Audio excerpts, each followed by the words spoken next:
করেছি সিলেট গাড়ি চাকরির ক্ষেত্রে আমরা সিলেট ঈদ করান লাগছি কারণ কি গাড়ি লয়ে গেছি ঈদের দিন বন্ধ রাখান যেত না নিজের কাজ যদি না করি নিজের বেনিফিট কমাইতো মনে একদিন পরে একদিন ডিউটি করি একদিন বাসায় যেমন আজকে আইসি বাসার থেকে কালকে গাড়ি আবার বাসায় যাবো একদিন পরে একদিন বাসায় এটা মনে করেন চাকরি ক্ষেত্রে মনে করেন অনেক কিছু এটা সইতে হয় বাচ্চা কাচ্চাও সয় ফ্যামিলিও সয় নিজেরও সমান লাগে যা মনে করেন নিজের স্বার্থে পরিবারের স্বার্থে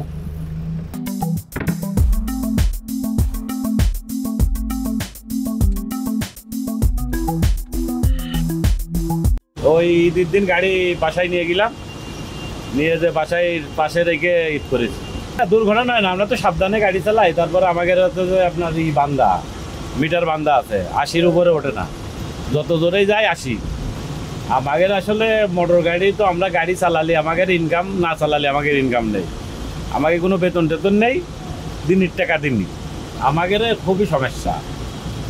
আমরা ধরেন গাড়ি চালালি বেতন পাই না চালালি বেতন নেই না আমার ফ্যামিলি চলে না এই গাড়িতে যে বেতন পাই হরিণাকুণ্ডতে গুলিস্তান আসি গুলিস্তানতে হরিণাকুণ্ডে যাই বেতন দেয় 1400 টাকা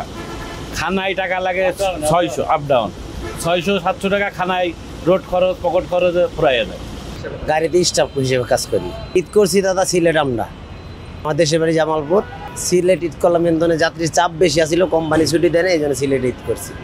আর যাইতে গেলে রাস্তা খারাপ জাম অতিরিক্ত এই জন্য সিলেট ঈদ করতেছি হ্যাঁ ছুটি পাইতাম কিন্তু লুকা ছিল না তো এরকম লুক নাই চাপ বেশি আমাকে আগাম টিকিট এই জায়গায় মনে করেন 20 গাড়ি 30 গাড়ি বেচা থাকে এগুলা এখন বন্ধ চাপ আছে আমাকে এখন বন্ধ বাড়ি যেতে পারিনি আমরা আমি ঈদের এক সপ্তাহ আগে নামছি ঈদের পরের দিন গাড়ি ধরেছি ফ্যামিলিকে অনেক সময় দিছি আসলে সে টাকাতে ফ্যামিলি চলে না সংসারে মনে করেন যে যা পাই বাড়ি পাঠাই দিই কম খাই